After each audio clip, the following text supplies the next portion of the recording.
All right, we have 11 days left to get a spending deal done or the lights could go out. You know, I always look at it in those terms because that's when we run out of money, and times are wasting to make sure that doesn't happen, because invariably what happens when you push things up to a deadline is just that kind of stuff. Let's go to U.S. Today congressional reporter Eliza Collins, who says that the fire and fury talk could be a distraction. So this book, and I don't doubt you're right at all, Eliza, is going to get in the way, right? Because people have another excuse not to pay attention to the very real threat of a budget impasse, right?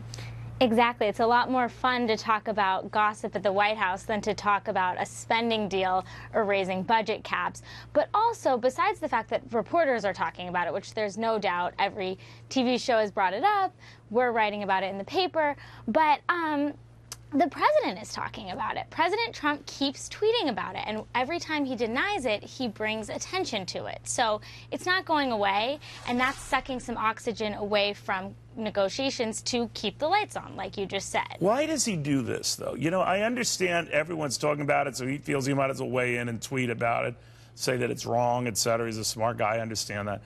But if he were to ignore it, God, that would drive, you know, Michael Wolff nuts. It would drive all these people who are wrapped around this and into it so much because he's not saying boo about it. Yeah, didn't Michael Wolff say, "Where do I send the chocolates?" Like, Absolutely. Thanks so much for all the attention. I don't know why President Trump does that, but this is nothing new. When things get under his skin, he really brings it up over and over and over. I mean, after the book came out, they came out with 3 statements, 1 against Bannon and then 2 against the book itself. So they clearly think it's very important in the White House, and the president thinks it's important to defend himself. No, I understand that. It's human nature. I might be dumb to myself, but then again, I might want to hold back from making a big deal over a book that I don't want to help him sell even one. You're right, but he does what he does. He is what he is. I mean, that's not surprising. We are getting some excerpts, by the way, Eliza, the president's remarks later on to the American Farm Bureau annual convention. He'd be the first president to speak to this group in 25 years. I think George Bush Sr. was the last to do so. Anyway, he's talking about the fact that American businesses are going from the highest tax rate in the developed world to one of the most competitive this year. Small and medium-sized businesses will receive massive tax cuts. Americans themselves will see massive tax cuts. Everyone will benefit. This is the type of stuff I think he should be pounding to stay on message. What do you say?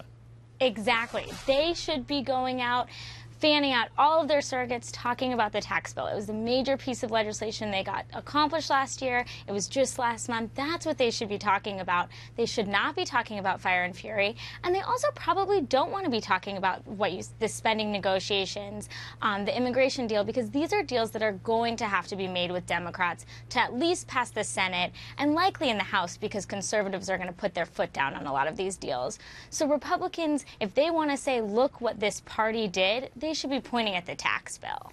You know, what do you make of the premise of this book, which is to say the president is, you know, stone cold crazy, battier than a bedbug?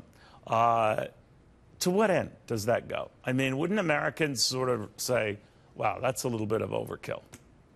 I think it really depends on what kind of American you are. If you you're right. love President Trump, then you think that's overkill. If you hate President Trump, you think it's not. It just is stirring up conversation, yeah, really. But when you pool psychiatrists who are never supposed to judge someone without seeing them, and they come to this kind of conclusion, not all of them, but whatever it was, this group that they refer to, I would imagine Americans, whether they like or dislike the president, would say that's taking a bit of a leap here.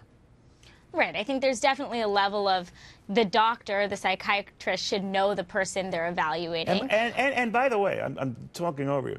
If there's this sentiment that's building in the White House among your top officials that you're a Looney Tunes, don't you have an obligation to tell the world, hey, Looney Tune? I mean, that's what he's saying. President Trump is saying that he's stable, that he's a genius. He's saying that there's nothing wrong. And if his staff feels that he's so crazy that he's dangerous, they would tell the world about it.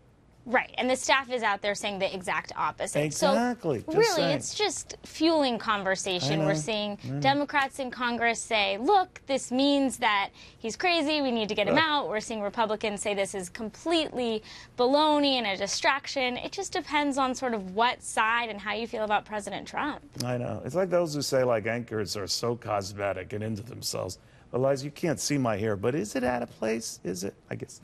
Eliza, thank you very, very much. Good seeing you again. She is so right on this. I mean, you just step back, and I know I get this rap for being a never-Trumper and all that, but that kind of stuff, when you leap into that territory and get that personal and that condescending, always wrong. Always, always wrong.